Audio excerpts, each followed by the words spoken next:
So our reading from Malachi chapter 1, verses 6 to 14. A son honours his father and a servant his master. If I am a father, where is the honour due me? If I am a master, where is the respect due me? Says the Lord Almighty. It is you, O priests, who show contempt for my name. But you ask, how have we shown contempt for your name? You place defiled food on my altar, but you ask, how have we defiled you? By saying that the Lord's table is contemptible.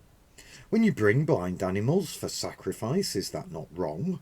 When you sacrifice crippled or diseased animals, is that not wrong? Try offering them to your governor. Would he be pleased with you? Would he accept you, says the Lord Almighty?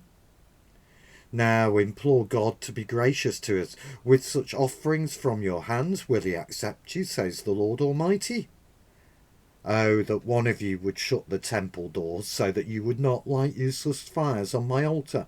I'm not pleased with you, says the Lord Almighty, and I will accept no offering from your hands. My name will be great among the nations, from the rising to the setting of the sun. In every place incense and pure offering will be brought to my name, because my name will be great among the nations, says the Lord Almighty. But you profane it by saying of the Lord's table, it is defiled, and of its food, it is contemptible. And you say, what a burden! And you sniff at it contemptuously, says the Lord Almighty.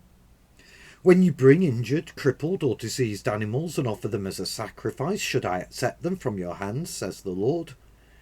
Cursed is the cheat who has an acceptable male in his flock and vows to give it, but then sacrifices a blemished animal to the Lord.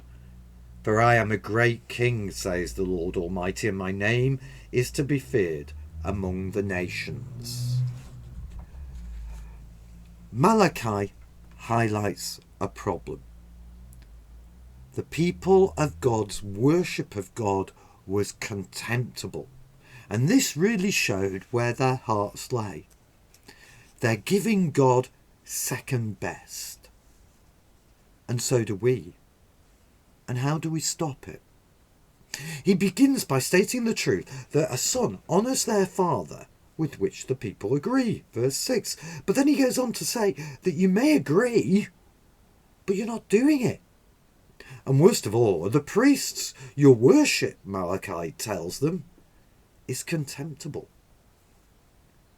But how is it contemptible? Well, they're bringing in defiled sacrifices. You see, God's law said that when they brought sacrifices to God, they should be the best. But that's not what these people were doing. They were giving God second-rate animals, an old goat blind in one eye and lame, and saying, well, that will do. We don't want to have to give up our best. And this is an offence to God, contemptible in his eyes.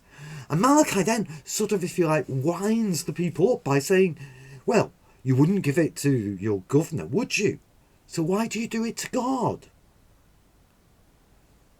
To put it in our language, think of your boss at work. How would your boss feel if you showed up for work only when you had nothing better to do? Or you did your job in a half-hearted way, or you didn't take time to learn the job requirements, or you ignored directions and did the job the way you felt was adequate. Do you think you'd be selected as Employee of the Month? Do you think you'd still have a job? Well, if we understand the way we would treat an earthly employer, why is it so hard to understand God's displeasure when we worship him only when we've got nothing better to do? Or we follow him half-heartedly, or we neglect listening to him and talking with him, or we substitute our preferences over his standards.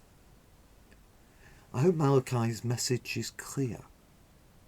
It's the sin of giving God second best.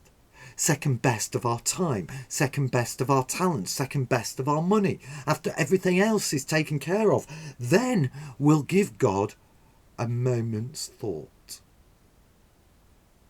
We'd never say it, of course, but I hope Malachi's warning rings bells for us. Is our worship only second best? Does God not get second best much of the time? If so, then Malachi warns us that we're showing contempt for God's name. But why has it got to such a state? Well, verse 12, by bringing second-rate animals, they're saying, we don't care, we can't be bothered. You see, if we want to show God our love, then surely we'd give him our best effort.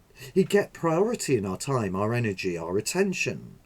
When we don't give God what we'd willingly give to our employer, or our spouse, or our favourite TV programme, and that even includes Sunday afternoon football, we're saying that God is less important to us than those other things.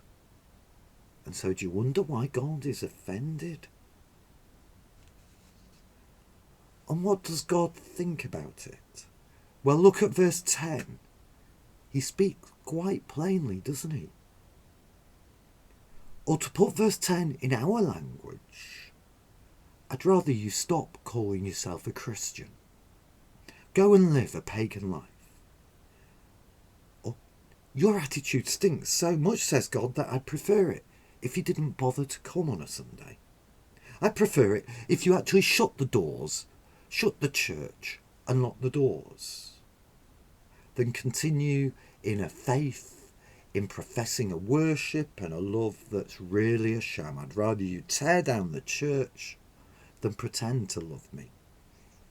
Strong words, aren't they? But is there any hope? How do we rectify that, if that's our attitude? Well, verse 14.